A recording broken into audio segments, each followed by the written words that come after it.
Hello students, तो आज हम पढ़ने वाले हैं ज्योग्राफी क्लास 10th की चैप्टर नंबर 6 मैन्युफैक्चरिंग इंडस्ट्री। इसके अंदर हम मैन्युफैक्चरिंग इंडस्ट्री के बारे में या सीमेंट इंडस्ट्री के बारे में जितनी प्रकार की इंडस्ट्रीज हैं उनके बारे में पढ़ेंगे, उनके लोकेशन के बारे में और उनकी इंपॉर्टेंस के बारे में। तो ये सारे टॉपिक्स जो सारे पॉइंट्स आज हम क्लियर करने वाले इस वीडियो के अंदर। तो ठीक है, शुरू करते हैं। जैसा कि हम अभी पढ़ रहे हैं मैन्युफैक्चरिंग इंडस्ट्री, चैप्टर का यही नेम है। तो सबसे पहले हम देख लेते हैं आखिर मैन्युफैक्चरिंग क्या होती है। तो चलिए इसको सीख लेते हैं। Production of goods in large quantities after processing from raw materials to more valuable products is called manufacturing. मतलब जब हम किसी रॉ मटेरियल से यानी कच्चे माल से, कच्ची सामग्री से हम कोई बहुत ही वैल्यूएबल प्रोडक्ट तैयार करते हैं और बहुत बड़ी मात्रा के अंदर उसको तैयार कर लेते हैं, जिसकी कीमत उसके बाद बढ़ जाती है, तो इस सारे प्रोसेस को हम मैन्युफैक्चरिंग कहते हैं। फॉर एग्जांपल, जैसे हम शुगर कैन से शुगर तैयार कर लेते हैं। शुगर कैन यानी गन्ने से हम गुड़ को तैयार कर लेते हैं या चीनी को तैयार कर लेते हैं। शुगर हम सीधा हम कंज्यूम करेंगे तो जूस के रूप में कर सकते हैं, लेकिन उससे भी आगे वैल्यूएबल प्रोडक्ट तैयार करेंगे तो जैसे शुगर कैन से हम शुगर को कर लेते हैं या फिर बॉक्साइट से हम एल्यूमिनियम प्राप्त कर लेते हैं। तो ऐसे इन सभी प्रोसेसिंग को हम क्या कहेंगे, मैन्युफैक्चरिंग कहते हैं। तो चलिए अभी हम पढ़ लेते हैं इसके कि आखिर इंडस्ट्री जो है, मैन्युफैक्चरिंग इंडस्ट्री है, उसका इंपॉर्टेंस क्या है, यानी कि उसका महत्व क्या है, हमें क्यों लगानी चाहिए एक देश को इंडस्ट्री, मैन्युफैक्चरिंग इंडस्ट्री आखिर क्यों लगानी चाहिए। Importance of manufacturing. मैन्युफैक्चरिंग का महत्व क्या है, तो इसके हमें जितने भी पॉइंट्स है वो सभी क्लियर कर लेते हैं। फर्स्ट पॉइंट है manufacturing industries not only help in modernising agriculture which forms the backbone of our economy, they also reduce the heavy dependence of people on agriculture income by providing them jobs in secondary and tertiary sectors. सीधा सा मतलब है कि manufacturing industries होगी तो वहां पे लोगों को जॉब भी मिलेगी, उनको रोजगार भी मिलेगा। तो ये सबसे बड़ा इम्पोर्टेंस जो है, सबसे बड़ी इम्पोर्टेंट बात जो है मैन्युफैक्चरिंग इंडस्ट्री की, कि ये वहां पे जॉब्स मिलेंगी। अगर वहां पे अगर कोई देश या कंट्री या भारत मैन्युफैक्चरिंग इंडस्ट्रीज को प्रमोट नहीं करता है तो फिर क्या होगा, तो जो जॉब का जो डिपेंडेंसी है वो एग्रीकल्चर पे ज्यादा बढ़ जाएगी। मतलब लोग खेती बाड़ी के अंदर और उनकी इनकम के अंदर वहां पे उनको ज्यादा बोझ बढ़ जाएगा, जो कि देश के लिए अच्छा नहीं है। अब दूसरा इसका पॉइंट क्या है, अब इसके अंदर क्या है, अनएम्प्लॉयमेंट। मतलब अनएम्प्लॉयमेंट, इरेडिकेशन ऑफ अनएम्प्लॉयमेंट, बेरोजगारी दूर होगी। जैसे हम पहले टॉप पॉइंट को क्लियर करते, उसी के साथ ये मिलता जुलता दूसरा टॉपिक है कि इंडस्ट्रियल डेवलपमेंट क्या है। मतलब अगर हम इंडस्ट्री ज्यादा लगाएंगे, इंडस्ट्री का विकास करेंगे तो धीरे धीरे वो जॉब जनरेट मोर करता जाएगा, बहुत ज्यादा जॉब क्रिएट्स करेगा। तो इससे अनएम्प्लॉयमेंट यानी बेरोजगारी को हम उखाड़ फेंकेंगे और इसके साथ ही पॉवर्टी यानी गरीबी को भी हम देश से निकाल सकते हैं अगर इंडस्ट्री ज्यादा है तो। ठीक है, अब नेक्स्ट पॉइंट क्या कह रहा है, नेक्स्ट जो पॉइंट है, export of manufactured goods expends trade and commerce and brings in much needed foreign exchange. अब देखिए, मान लीजिए हमने इंडस्ट्री लगाई है हमारे देश के अंदर, हमने इंडस्ट्री लगा ली, हमने कच्चा माल लिया फैक्ट्री के अंदर, उसके प्रोडक्ट बना करके हमने उसको दूसरी कंट्रीज के अंदर हमने उसको सेल करना शुरू कर दिया। जैसे मान लीजिए इंडिया के अंदर प्रोडक्ट स्टार्ट हुआ, हमने उसको रॉ मटेरियल लिया, मैन्युफैक्चर किया, बढ़िया प्रोडक्ट बनाया और उसको बाद में दूसरी कंट्रीज के अंदर हमने उसको सेल करना शुरू कर दिया।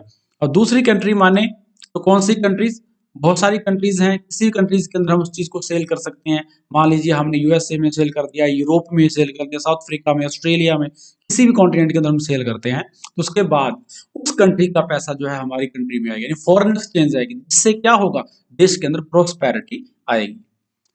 नेक्स्ट टॉपिक है, पॉइंट जो है वो देख लेते हैं, countries that transform their raw materials into a wide variety of finished goods of higher value are prosperous. Simple सी बात है, जो कंट्रीज इससे पहले इतिहास के अंदर जितनी भी हिस्ट्री हमने देखी है, जो भी हम आसपास अपने देखते हैं, अगर उनका मूल्यांकन करेंगे तो जिस कंट्री ने इंडस्ट्रीज लगाई है वहां पे कच्चे माल से प्रोडक्ट तैयार करके उन्होंने बेचे हैं, वो कंट्री खुशहाल है, मतलब प्रोस्पेरिटी उस कंट्री के अंदर है। अभी हमने इंपॉर्टेंस पढ़ा इंडस्ट्री का, इंपॉर्टेंस क्या है, लेकिन अगर हमारे इंडिया के अंदर या किसी भी देश को या किसी भी जगह इंडस्ट्री लगानी है तो लोकेशन क्या होगी, उस इंडस्ट्री की आखिर लोकेशन क्या होनी चाहिए, जो इम्पोर्टेंट टॉपिक आपकी इस एनसीईआरटी बुक के अंदर बताया है। तो लोकेशन क्या है? लोकेशन वो होनी चाहिए जैसे these are influenced by availability of raw material, जहाँ पे सबसे ज्यादा सस्ता और बढ़िया मात्रा में कच्चा माल मिलेगा उस इंडस्ट्री का। जो जिस प्रकार की इंडस्ट्री हम लगा रहे हैं उससे रिलेटेड जो भी रॉ मटेरियल होगा यानी कच्चा माल होगा, कच्ची सामग्री होगी, वो वहां पे सही मात्रा में सही कीमत पर और बढ़िया गुणवत्ता के साथ उच्च क्वालिटी का मिलेगा, तो वहां पे इंडस्ट्री हो सकती है। या उसके अंदर लेबर का भी एक फैक्टर है, लेबर यानी मजदूर के लोग अंदर काम करने वाले जो लोग होंगे वो भी वहां पे उनकी भी अवेलेबिलिटी होनी चाहिए, कैपिटल कुछ पूंजी वहां पे इन्वेस्ट की जा सके, पावर यानी इलेक्ट्रिसिटी का मतलब वहां पे इंतजाम होना चाहिए, वहां की उसकी फैसिलिटीज होनी चाहिए, और मार्केट भी होना चाहिए जहां पे आसपास जिसके अंदर उस चीज को सेल किया जाए या उसके रिलेटेड जो भी काम है वो करवाए जाए।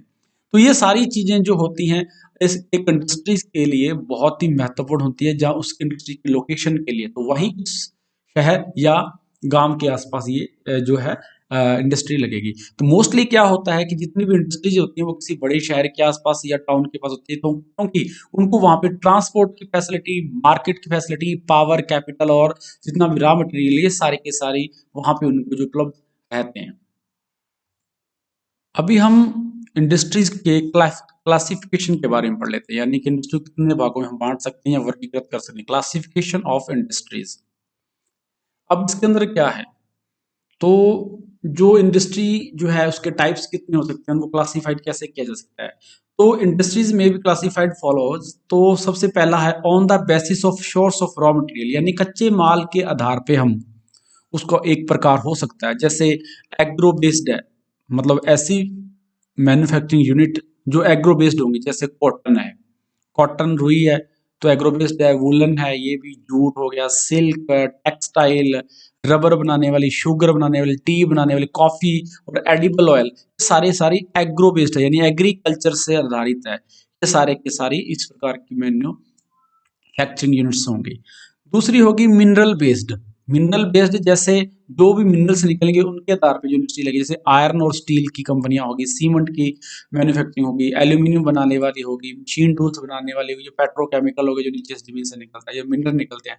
तो मिनरल बेस्ड हो गई, जो मिनरल के बेस पे चलेगी, अगर मिनरल मिलेगा तो ये चलेंगी, नहीं मिलेगा तो नहीं चलेंगी। और एग्रो बेस्ड होगी, यानी कि अगर उनको कॉटन या वुल सिल्क इनका कच्चा माल जो है शुगर अगर बनानी है और उनको गन्ना मिलेगा तो चलेगी और नहीं चलेगी। ठीक है, यानी कि वहां पे वो काम होगा। तो ये एग्रो बेस्ड होगी, मिनरल बेस्ड होगी, यानी कि कच्चे माल के आधार पे तो इस प्रकार हो सकती है।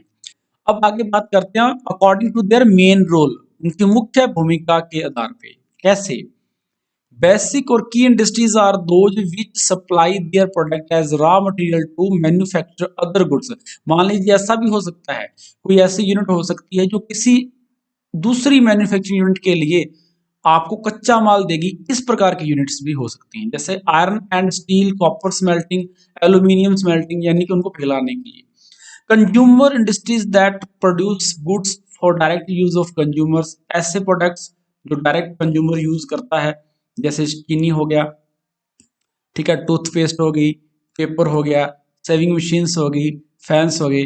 तो कंज्यूमर इंडस्ट्री दैट प्रोड्यूस, ठीक है, for direct use of consumer, यानी कि ऐसी चीजें जिसको डायरेक्ट उपभोक्ता यूज करेगा। जैसे शुगर है तो शुगर को डायरेक्ट उपभोक्ता यूज करेगा, ठीक है, ऐसा भी हो सकता है। लेकिन ऊपर जैसे हमने पढ़ा, जैसे मान लीजिए आयरन स्टील है, आयरन की बड़ी बड़ी रॉड्स है, तो इसको डायरेक्ट कंज्यूमर यूज नहीं कर सकता, उसको बड़ी बड़ी फैक्ट्रीज के अंदर दिया जाएगा, तो वहां पे वो उस आयरन से कुछ छोटी छोटी औजार या टूल्स बनाएंगे, फिर वो मार्केट के अंदर आएगा बिकने के लिए। तो ऐसी भी हो सकती हैं। लेकिन अगर शुगर है तो डायरेक्टली वो मार्केट के अंदर जाएगा, ठीक है, उसको सीधे ही हम कंज्यूम कर सकते हैं घरों के अंदर। तो इस प्रकार की ये दोनों होगी, एक तो इंडस्ट्री ऐसी होगी जो दूसरी इंडस्ट्रीज को ही माल देगी, ठीक है, और एक इंडस्ट्री ऐसी होगी जिससे सीधा फिनिश्ड गुड निकलेगा और सीधा के जाके मार्केट में आ जाएगा। तो ऐसा। और नंबर 3 क्या है, कैपिटल इन्वेस्टमेंट, जितनी पूंजी लगी उसके आधार पे भी हम बांट सकते हैं भी कौन कौन सी इंडस्ट्री हो सकती है। जैसे कम पैसा लगा, छोटी है तो स्मॉल स्केल इंडस्ट्री आ गई, ठीक है, स्मॉल स्केल इंडस्ट्री। इसके बाद ज्यादा पैसा लगा तो लार्ज स्केल होगी। उसके बाद कॉटेज इंडस्ट्रीज आ जाती हैं जो घरेलू के अंदर आ गई, जैसे बास्केट मेकिंग हो गया, पोल्ट्री फार्म्स हो गई, ये सारी की सारी इंडस्ट्रीज हुई है। तो ये इस प्रकार इंडस्ट्रीज के ये टाइप्स रहेंगे। नेक्स्ट जो है वो है on the basis of ownership, यानी कि मालिकाना हक के आधार पर अगर हम कंपनीज को या मैन्युफैक्चरिंग यूनिट को, मैन्युफैक्चरिंग इंडस्ट्रीज को अगर बांटना चाहें, कैटेगराइज करना चाहें तो कैसे। तो सबसे पहला जो इसका पॉइंट है वो है पब्लिक सेक्टर का। आखिर पब्लिक सेक्टर वाली कंपनियां कौन सी होती हैं? Public sector owned and operated by government agencies. ऐसी सेक्टर्स जो पब्लिक सेक्टर कौन से होते हैं? जिनके मालिक जो होती है वो सरकार होती है। ठीक है, जैसे भेल, सेल एक्सेट्रा। तो ये क्या है? ये कुछ प्राइवेट कंपनियां नहीं है बल्कि पब्लिक सेक्टर की हैं, जिनका मालिक जो होती है, जिनकी ओनर होती है वो गवर्नमेंट होती है। गवर्नमेंट होती है यानी कि उसके अंदर पब्लिक का पैसा लगा होता है, इसीलिए इसको कहते हैं पब्लिक सेक्टर। ठीक है, बेल होगी जैसे भारतीय हैवी इलेक्ट्रिकल लिमिटेड हो गई, और दूसरी होगी steel authority of India limited. ठीक है, ये दो कंपनी होंगी। स्टील, ये स्टील बनाने की कंपनी है जो सरकार की है, और ये इंजीनियरिंग से रिलेटेड जितने भी टूल्स वगैरह हैं उनको बनाने वाली ये कंपनी है। ठीक है, तो दोनों ही कंपनी है जो पब्लिक सेक्टर की हैं। नंबर 2 पॉइंट पे आ गया ओनरशिप के आधार पे। दूसरा जो है, दूसरी जो कैटेगरी है वो है private sector industries. Private sector industries जो होती है ऑन किसके द्वारा ऑन की जाती है, ऑपरेटेड की जाती है इंडिविजुअल के द्वारा या एक ग्रुप ऑफ इंडिविजुअल्स। ठीक है, इसका मतलब ये हुआ कि अगर मान लो प्राइवेट सेक्टर की वो कंपनी होती है जो एक आम आदमी की कंपनी होती है, सरकार की नहीं होगी, किसी एक अकेले व्यक्ति की हो सकती है, या ग्रुप ऑफ पीपल्स की हो सकती है, या 5-7 आदमियों की मिलकर बनाई हुई कंपनी हो सकती है। तो ऐसी कंपनी को हम प्राइवेट सेक्टर कहेंगे। इससे एग्जांपल है जैसे TISCO, Tata iron and steel company, Bajaj auto limited, Dabur industries. ये इस प्रकार की कंपनी है जो प्राइवेट सेक्टर की कंपनी है, जो प्राइवेट आदमियों की कंपनी है, और पब्लिक सेक्टर जिसको गवर्नमेंट रन करती है। नंबर 3, थर्ड जो पॉइंट है उसके अंदर आ गया जॉइंट सेक्टर। आखिर जॉइंट सेक्टर की इंडस्ट्रीज कौन सी होती हैं? Which are jointly run by the state. ऐसी जो स्टेट के द्वारा रन होती हैं, एंड और उसके साथ इंडिविजुअल और ग्रुप ऑफ इंडिविजुअल्स मिले होते हैं। मतलब ऐसी कंपनी जिसके अंदर पब्लिक सेक्टर और प्राइवेट सेक्टर दोनों का पैसा लगा होता है, तो उसको हम क्या कहेंगे? उसको हम कहेंगे जॉइंट सेक्टर। तो दोनों मिलके जिसके अंदर पैसा लगा होता है, जैसे oil India limited. Oil India limited क्या है? ये जॉइंट सेक्टर है, मतलब प्राइवेट और पब्लिक सेक्टर दोनों का पैसा लगा है। उसके अंदर सरकार ने भी और कुछ प्राइवेट व्यक्तियों ने मिलकर के उस कंपनी को बनाया है और जो चल रही है। नंबर 4, चौथा जो पॉइंट है वो है कोऑपरेटिव सेक्टर इंडस्ट्री। ये कौन सी होती हैं? ये इनके मालिक कौन होते हैं? ऑपरेट उनको कौन करता है? बाय द प्रोड्यूसर्स और suppliers of raw materials, workers both. इसके अंदर रॉ मटेरियल पहुंचाने वाला और उसके अंदर काम करने वाले सारे के सारे उसके मालिक होते हैं। Cooperative sector, they pool in the resources and share the profits of losses professionally. Such examples are the sugar industries in Maharashtra and the coir industry in Kerala.